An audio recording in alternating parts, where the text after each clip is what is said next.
turned therapist. Our focus in these episodes is to humanize the athlete experience beyond the lines of their arena. In this podcast, we will explore the whole athlete, highlighting the mental, emotional, and social aspects of their journey. Hello and welcome back to the Millennium Podcast. My name is Alessandra DiPace. I also go by Sasa. I am here as a clinical intern this year, and I'm actually hosting my first podcast, and I decided to bring in one of a really interesting guest, and I'm really going to hype her up going into this. So, like I said, we have a really special guest today. She's an Illinois native, born with amniotic band syndrome. However, that did not stop her from pursuing and succeeding in sports, which led her to many accomplishments and success in the sport of shot put. To name a few of her accomplishments, she is recognized as one of the Big East Conference honorees of the 2024 NCAA Women of the Year. She is back-to-back para-world champion, representing USA, earning gold in the 2023 and 2024 World Para Athletics Championships. And most recently, in her first ever Paralympics, the past summer in Paris, she threw the shot put 14.06 meters, which is equivalent to how we would put it in, USA terms here, 46 feet and 1.5 inches, which is not only a personal best or a national record, but a world record, and took home gold once again. We have Noelle Malkamaki. Yeah. Awesome. Did I didn't butcher it? No, you didn't butcher it at all. Awesome. That was perfect. And Awesome. Great intro. I'm feeling so confident. Oh my goodness. Awesome. Yeah. Well, thanks for coming in today, and I'm really excited to have you on and, chat about sports, talk about mental health, and all about that. Yeah, let's do it. I can talk all day about that stuff. Awesome. Yeah. Well, tell me a little bit about yourself and just a little bit of your background in sports in general. Yeah, I started playing sports when I was like 4 years old, as early as my mom could get me into youth soccer. That's what I started with, and I played that for like 10 years and dabbled in all kinds of other sports. I feel like I tried everything under the sun. I played softball, basketball, volleyball, hockey. All of it. All of it until I settled on track and field. And once I found track and field, I kind of knew that that was going to be my sport moving forward. I started that when I was in 8th grade and was really excited to be able to do that all 4 years of high school. Never thought that I would compete past the high school level, so was super excited to start getting recruited by colleges. That was very exciting for me. It kind of felt like a gift of 4 extra years of competing in track. And so then from that point, I certainly never thought that I would become a professional athlete. And so that has been, my second little gift. It's been really exciting to be able to just keep doing the sport that I love for so long. And yeah, track and field is my favorite from everything I tried, but I've always been an athlete for my whole life. Oh yeah, that's super cool. And testing out the waters in like different areas of sport and whatnot, and just landing on track and field. And even you saying like not realizing you're going to go past high school and then you go into college, and even going like step further to like the biggest stage of all is such like probably a whirlwind in your mind of just how you like imagine growing up playing sports in general.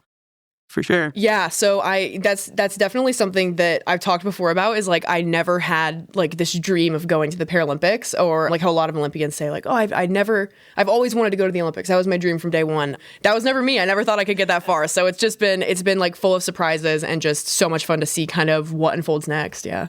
Yeah, totally. And, one of the reasons I asked for you to come on the podcast is because on your social media, you are vocal about mental health and sport. And, here at Millennium, that's, a big part of our population that we deal with is in the athlete division, working with athletes, working with mental health, and finding out where they land on this, imaginary mental health spectrum and sports performance that we talk about a lot here. So like I said, you yourself are vocal and advocate in the realm of mental health and sports. We're a member of the Student Athlete Advisory Committee at DePaul's Athletic Board, and you recently spoke at the More Than an Athlete panel during DePaul Athletics during Diversity Week. Where did your passion for being a voice and advocate in mental health in the world of sport come from? Yeah, I think it mostly came from personal experience. I remember about a year ago is when I decided that it was time for me to start going to therapy. I have struggled with performance anxiety for literally my entire life. I would go to the state track meet in high school and I could feel so prepared, but by the time I got there, like I would have the anxiety, the jitters, the butterflies, and just I wouldn't even feel like I was in my body because I was so nervous. And so once I got to college, I think that I thought I could out-train a bad mental approach to sport. So I worked as hard as I could in the weight room, and on the field and on the track to try to outwork all this performance anxiety. Like if I just got good enough, I wouldn't be so nervous at meets. I would have more confidence. And that is not the case. So I kind of came to this conclusion that I train my body really, really hard, and I look to experts to get the best training advice. So why would I not do the same for my mental health? Go to an expert and kind of get coached in the right approach for a meet, the right approach for identity as an athlete, because that's another complicated thing when it comes to mental health with sports. And honestly, I think all of the success I've had in my last year of competition in the NCAA and my post-collegiate experience with World Championships and the Paralympics has all been due to finally like adding this puzzle piece of the mental health approach to track and field and to performing as a high-level athlete. Absolutely, yeah. I feel like you using the word puzzle piece, like the last little bit to really shine and like push in your training or in competition is like a main aspect that is coming to light more so in the world of sport. And I mean, mental health in general, there's a stigma behind it. And even with the stigma behind it in athletics, like athletes are always seen as these strong individuals and they can push through anything. And it's just, go out there and do everything you can to win. And, breaking down the identity piece that you mentioned, that's something we do here at Millennium too, is yes, we look at you as an athlete when you come in, and we're taking that into account. And when it comes to routine, schedule, and your support systems and whatnot, but being an athlete is part of you. It's not all of you. And you take a look at the person as a whole, talk about holistic healthcare and all that, looking at from all angles and things and how outside world can influence sport and how, sport can influence outside world as well. So I really like how you put that together with like that puzzle piece for sure. So you also mentioned a big contribution to your success in the last year, 2 years, ending college and into the professional world of athletics. How do you see like mental health evolving in the sport world, being a high level athlete now and just being in that community? Yeah, I think a big thing for me when I was figuring out my identity as an athlete was figuring out what getting ready for a competition looked like for me specifically. I think especially for younger athletes, you look to see how others in your sport perform and what works for them. And with shot putters, you're going to see a lot of like the yelling and the screaming, getting really amped up. I mean, people are doing smelling salts and like smacking their legs before they go in the ring. And so I'm like, okay, maybe I'll try getting really amped up. And that just didn't work for me. And your identity as an athlete is super important. And it's super important that you craft that to be uniquely for yourself and not mimic what works for other people, because everyone is so different. Yeah, so a lot of that was just kind of trial and error, what works for me, and then looking at myself outside of athletics and how I kind of interact in the world outside of the ring has more to do with who I am, and leaning into that a little bit helped me perform at a higher level. Something that really helped when I started therapy was talking about kind of diversifying your identity and who you are. I think especially as you get into really high level meets and even just at the college level when you have a scholarship on the line and you also just are really dedicated to what you do and you're really interested in furthering your team and getting that personal best, it can feel hard to think about and put time and effort into anything that isn't sports. And so you become totally one-dimensional, and then the meet feels like life and death. So your performance is like tied to your sense of value at that point. But when you diversify who you are and you have interests outside of sport, you're more able to see the meet just as an opportunity to compete instead of an opportunity to actually find value in who you are as a person. And kind of breaking that down was definitely the turning point for me that helped me enjoy the sport more and not feel like a failure if I had one bad meet, for example. Absolutely. Like really, as an athlete, a big part of it is leaning on the identity because it takes up so much of your time. It's so much of your social support and so much of just like your mental thought every day. And really breaking it down and focusing on other aspects of your identity. And like you said, almost taking away this like blanket of pressure when it comes to competition or a meet or a game, whatever it is, having other aspects of your life that are, equally shined as being an athlete is very helpful in both aspects of that world where it's not just like this pinpoint of everything is my sport. And having those different identity pieces and also expanding that social network and what you do every day is such an important thing for sure. Next, I also kind of read up on some articles that you've been on before. I know I joked with you before. You talked about, facing challenges with your identity as an athlete with a disability, mentioned in past interviews, and I'm quoting, not feeling good enough or not being disabled enough. Mm-hmm. And even mentioning like not being on this being on this uneven playing ground for much of your athletic career growing up, playing against athletes, able-bodied athletes, majority of your athletic career. Did you see that or use that as motivation or drive, or something that physically and or mentally challenged you, or even just a combination of the two?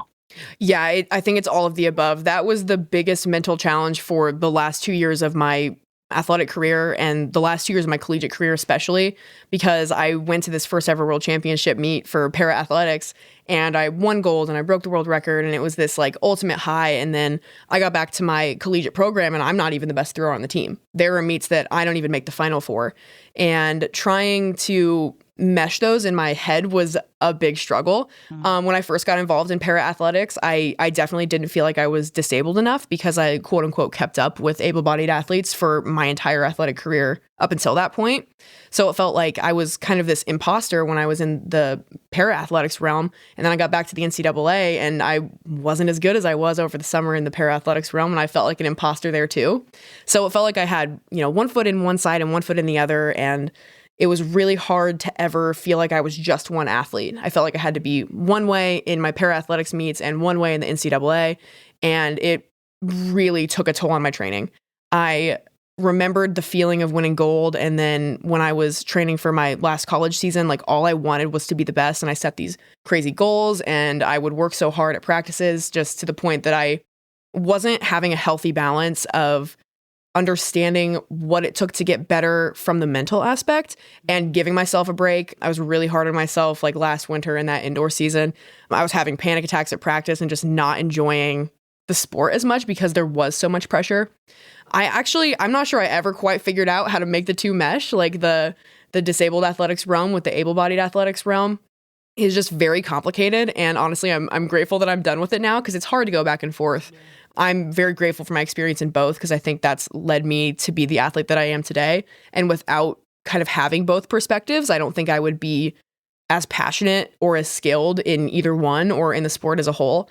At the end of the day, the only thing that helped me kind of bridge that gap as much as I could was knowing that the same things that make me skilled at my para athletics meets are the same things that make me skilled at an able-bodied meet. And all I can do is, compete against myself. That's a big perk of track and field, is at the end of the day, you can always throw a PR, even if you don't win. If you did the best that you can do, that's still a win on some level. Absolutely. Yeah. And, I feel like it's like this balance of the two. And like you mentioned, like this split, and trying to still, in a way, after all the success that you've had in both realms, it's still afterwards trying to figure out this mesh between the two. And, you talk about these expectations for yourself after winning gold, and then going back and you're like, I have to do even better. And it's like, did these expectations only come from you, or do you feel like maybe they're like assumption expectations coming from others as well? Yeah, absolutely. The second part. I think that I put a lot of pressure on myself to be a good advocate for Paralympic sport, and coming back to the collegiate realm after having a lot of success in my adaptive meets, I felt pressure to make a good showing for the Paralympic movement, right? And to show that Paralympic athletes are elite and they're great athletes and they win meets and stuff. So when I wasn't able to perform as well, I worried that, the public view of the Paralympics is going to be a little bit based on, my performance. So, ultimately I know that one person can't be the face of a movement and one person can't change everybody's, perception of an idea.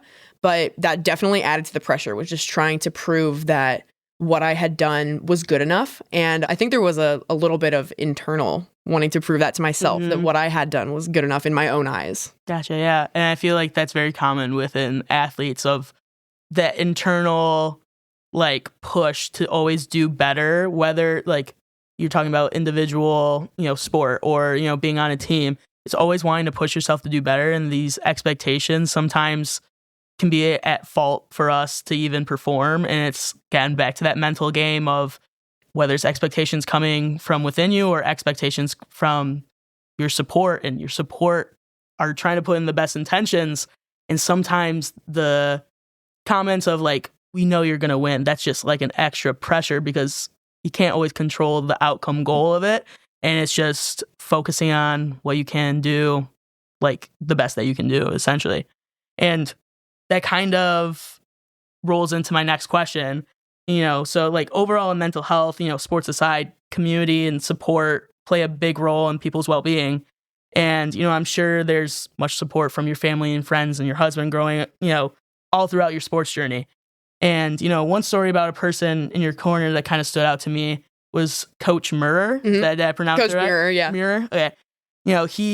I saw that in an article that, throughout the recruiting process when you were in high school, that he didn't know you had one hand. And he only knew that when he first met you. And you mentioned that, he saw you for the athlete that you are and the greatness that you held within you in the sport and, as a person. How much does support and community mean with you, like just in athletics? Yeah, that's something that I valued so much in my time at DePaul was that Coach Mirror and my lifting coach, Jimmy, they always figured out how to help me train the best that I could. There was never this idea that, well, Noelle, you have one hand, so we're not going to be able to do this thing or that thing. It was always just, we're going to figure out how to make this work for you. Yeah. And that has made, a huge difference in what I've been able to accomplish in my athletic career.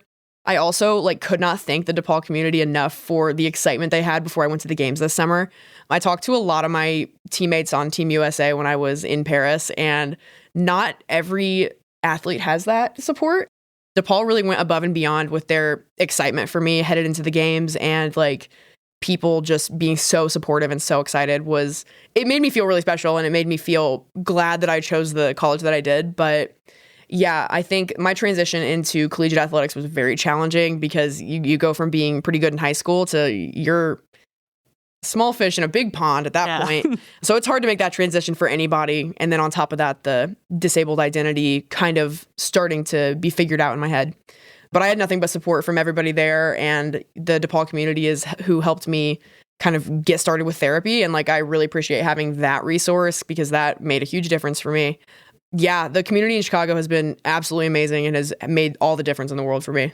Awesome. Yeah. And, that's great to hear. And like you said, not every athlete gets that. And the coaches that you have play such a big role in the athlete that you are. Yeah, they're not on the field, the court, whatever it is with you. But in a way, they are with you through the training process and even being possibly an advocate for the mental health side and just different realms. Yeah, they're not throwing the shot put with you, but in a way, part of that is they are with you in that aspect.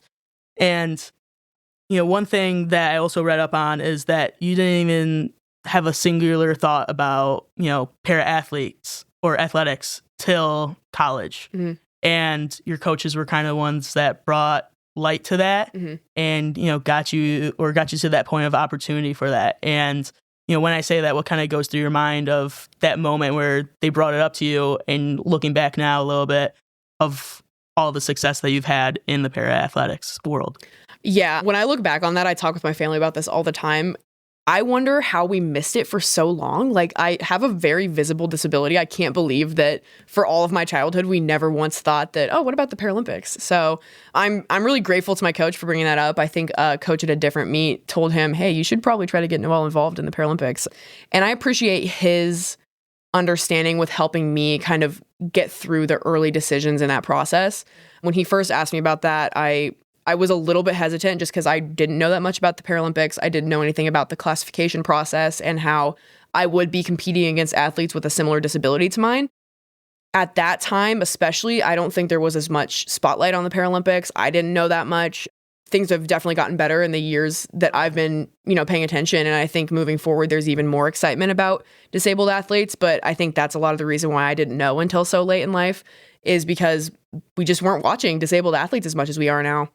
But I'm just super grateful to him to bring that up and to be patient with me as we worked through some of the questions I had about my identity, and then the hoops you have to jump through to get involved in para athletics can be a little bit challenging. But yeah, he was always willing to kind of go at my pace with that stuff and just reach out to anybody that we needed to get information because it is a little challenging to get the information you need. Yeah.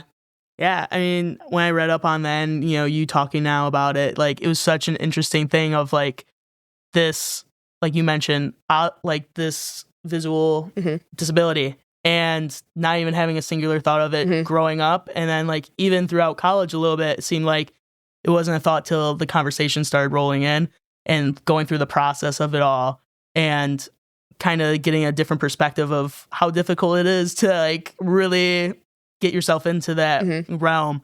And I think it was just awesome that, like, you know, you mentioned it before, it wasn't even a thought. You didn't even think going away to college for it and, you know, playing sport or even getting to the position that you're in now. And most people their whole life are training and thinking about it. And so much success followed. And it was maybe in the last maybe handful of years you thought about it and you got to this point, which I think is absolutely amazing for sure. I did some research that you started DePaul in 2019 and, you know, COVID coming around 2020 was your first ever like outdoor track and field season. Ended up getting canceled. What kind of, you laugh about it? Oh boy. Yeah. Looking back, that was crazy. Yeah. What kind of like obstacles came up for you during that time? Yeah. So I was not a good athlete my freshman year of college. I was just really struggling because I was not as good as the other people on my team. I wasn't keeping up. I felt really insecure about that. Coach has made a joke before that if there was ever a season that should have gotten canceled, it was that one. I honestly, looking back, I'm grateful that got canceled because it did give me my fifth year. And it gave me time to, I moved back home and I worked a job and I didn't think about track for months. And part of me regrets that because it's like, oh, I could have been so much better if I just trained during that time, but gyms were closed anyway. So what can we really do? But I think that gave me a little bit of the break I needed to get back into it at full force when we got back. The obstacles that came that next season were even more challenging. The fall of 2020, we were able to get back on campus, but we had to be completely masked up. The weight room would be closed for days at a time. If there was a positive case, we had to get tested constantly. So there were a lot of struggles. I haven't thought about that in a while. It feels like so long ago.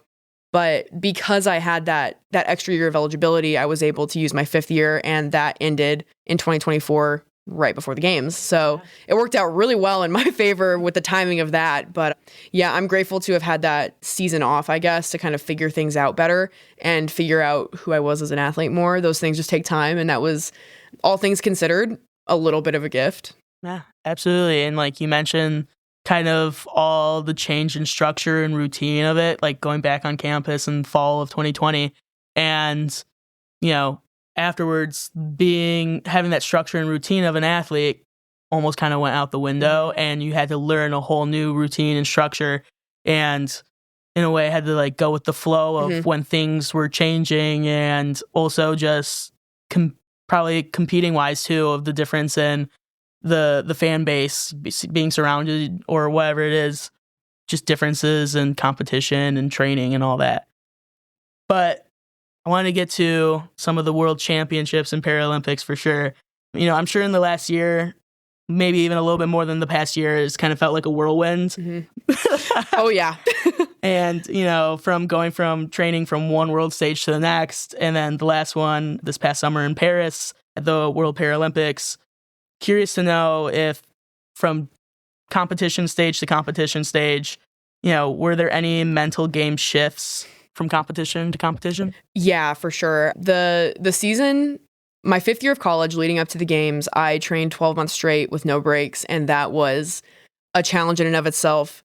I would not suggest anybody ever do that. By the end, I was so burnt out, and it was crazy to be like in the Paralympic Village and at the games and thinking, wow, I'm so burnt out. I just want to go home. So that final push was pretty hard. I actually had probably the worst meet of my entire career at the World Championships in Kobe. Oh. I was fresh off of my last ever conference meet. So I was all done with my college eligibility. And a week later, I'm in Japan for this competition.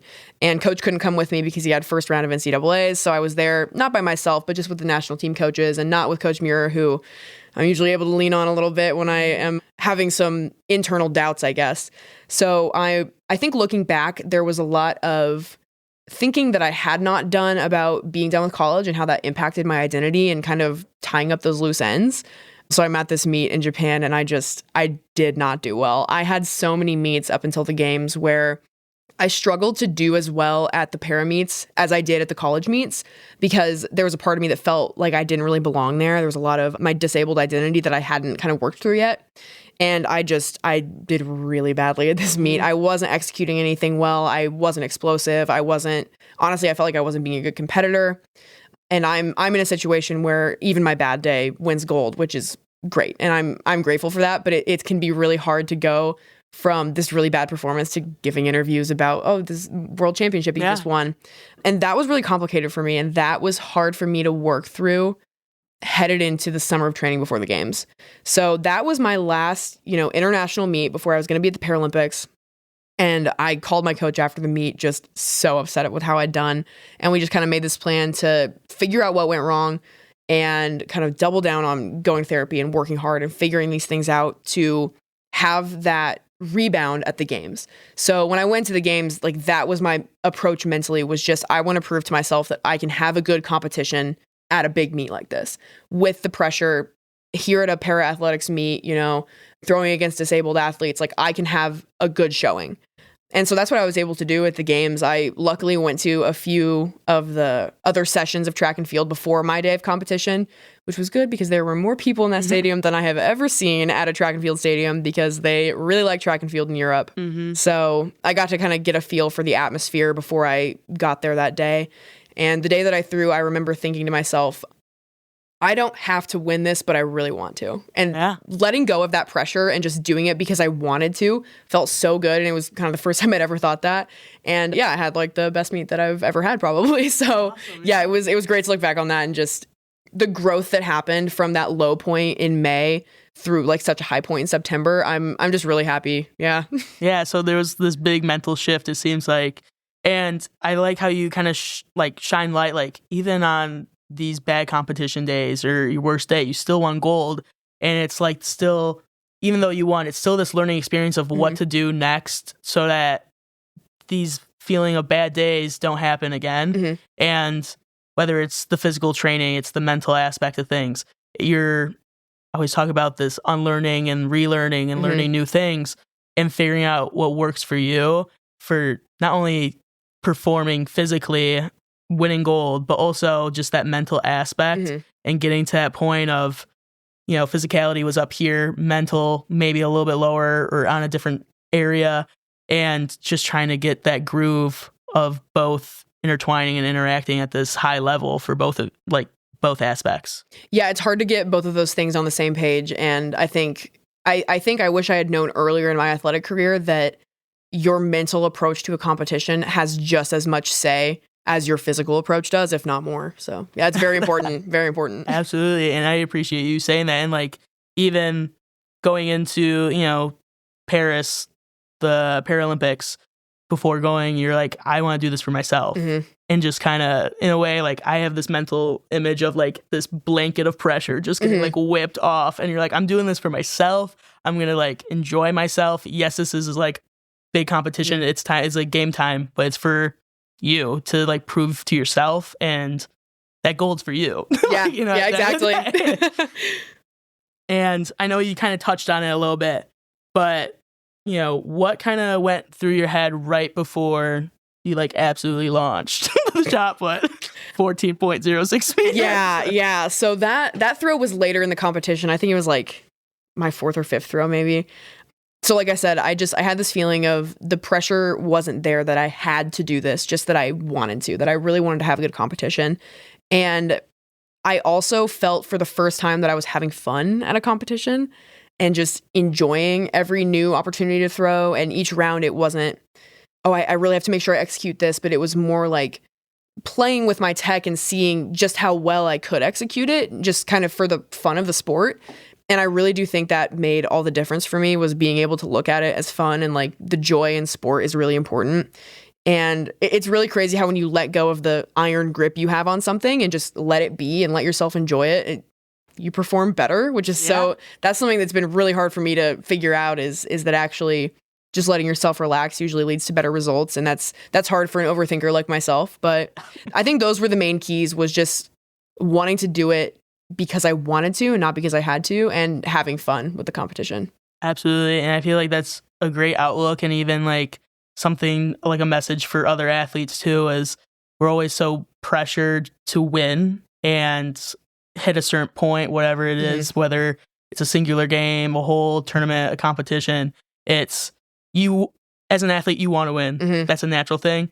But also having this, like you said, that iron grip on it of once you kind of release that, you feel like everything else kind of maybe will fall into place in that way.